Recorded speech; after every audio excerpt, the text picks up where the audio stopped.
In this video, I'm going to show you how we can generate a Raritan PDU date and time accuracy and configuration report using the JSON RPC SDK. Okay, I'm going to start off. I've got a directory called datecheck, and in here we've got a subdirectory Raritan, which contains the software development kit, the SDK. I've got a script that I've written called datecheck.py in Python, and there's another file called hostlist.txt. We'll come to that in a minute. I'm going to call one of my utility programs called setPW, and what this will do is it allows me to type in a password, and then the password I've typed in will be assigned to the environment variable apass in this case. I use this utility just so you don't see what the password is on the screen on the video. Now, once I've got that set up, I can run my Python date check program. I specify a command line argument called PDU list. I'm going to specify the name of my Raritan PDU. And I'm also going to tell it that the admin password for that PDU is contained in the environment variable apass that I've just set up above. And we run that. It says it's accessing PDU px2 study, and then it finishes. Let's take a look in the directory and see what we've got now. Now there's a new file called datecheck.csv. Let's type out the content of that. So that's definitely a CSV file. It's a little bit tricky to interpret that, so I'm going to use a freeware utility called CSV file view. Give it the name of the CSV file. And this shows the CSV file. If you've got Excel in your system, then use that. That'll be just as good, may be better. Now, what's happened is it's produced a lovely little CSV file for us here. So it's got some nice headings. So we've got the PDU name that we logged into, px2 study. It told us what the time now was. That was the time as far as my laptop was concerned. It's told me the time that was set on the PDU.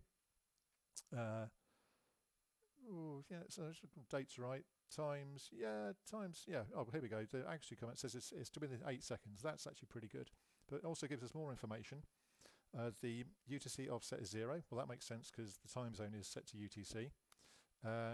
DST info is daylight savings times information available for this time zone. Yes, it is. And are we using the auto DST setting? Well, that's showing it's disabled. The protocol at the time is being set by static. I have set it manually, so the NTP server entries don't actually, they're not applicable because we're not using NTP. So if we actually have a look at the PDU concerned, px2 study here, if I go into device settings, date and time, then we can see that the device time, yeah, it's 10:22. That's the time in UTC. So it's fairly accurate. Now, that's all well and good, but I could have just logged into the PDU and gone on and just looked at the time and checked it myself. But the great power of the date check utility is that we can actually specify more than one PDU on the command line. So let's go px2 comms room, add that in as well, and I've got another one, px2 data hall. Run it again, goes through, does all three. We look now, we've got the date check CSV file. That's a little bit bigger this time, so let's use the CSV file checker again, and again we can see it's got the details for 3 of them now, so that's actually good. So the real power, this is where we come into host list now. So if I go, let's show you notepad hostlist.txt. This is just a file. It's got the host names of lots and lots of px2s. There's over 300 in there. So the script becomes even more powerful because now instead of typing all of the PDU names in and separating them with commas on the command line, I can just use this notation, put in a little plus sign, host list.txt, and that tells the program to, instead of getting the PDU names from the command line, the plus sign says go and look at that file and read the PDU names out of that file. So now it goes off and it's accessing all of those PDUs. That's obviously going to take a little bit of time, so there will be a short intermission.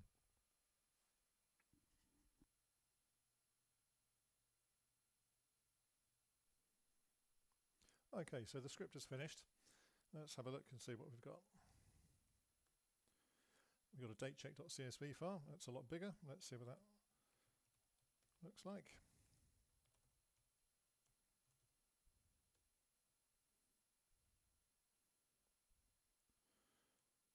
So this time it's looking quite interesting. As we've got accuracy report here, so time accurate, then incorrect time, incorrect month. There are even some here, incorrect year, so they're running at 2010 something.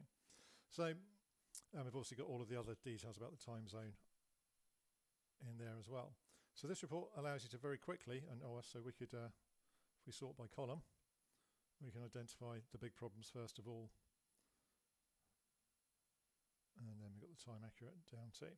So getting this information in CSV format, opening it up with a viewer like this, or more commonly in Excel, allows you to very quickly home in on any PDUs which have got issues with their current time setting or their configuration. For example, if all your PDUs were supposed to be in UTC Dublin, then if any were coming up with a different time zone, that again would highlight quite quickly and you'd be able to go and address that.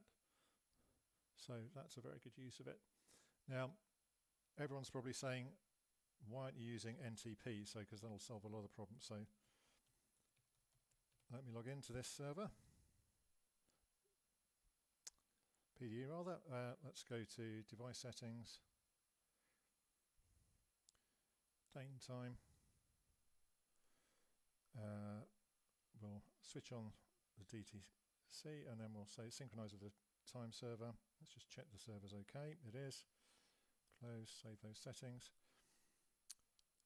Now let's just rerun the report again, but just against, rather than going through the whole host list again. Let's just look at that particular PDU.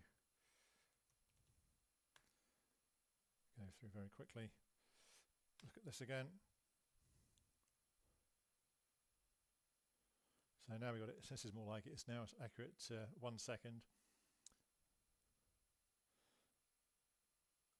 We've got the right time zone. We've got the DST info.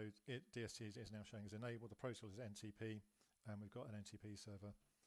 We haven't specified a second NTP server because this is on a test demo LAN. So utility there that we can use to check the date and time accuracy and configuration of any number of Raritan PDUs that you like. It's all done through using the API, as I say. If you have any questions or would like to get in contact, my details are up on the screen. And as always, thank you for watching.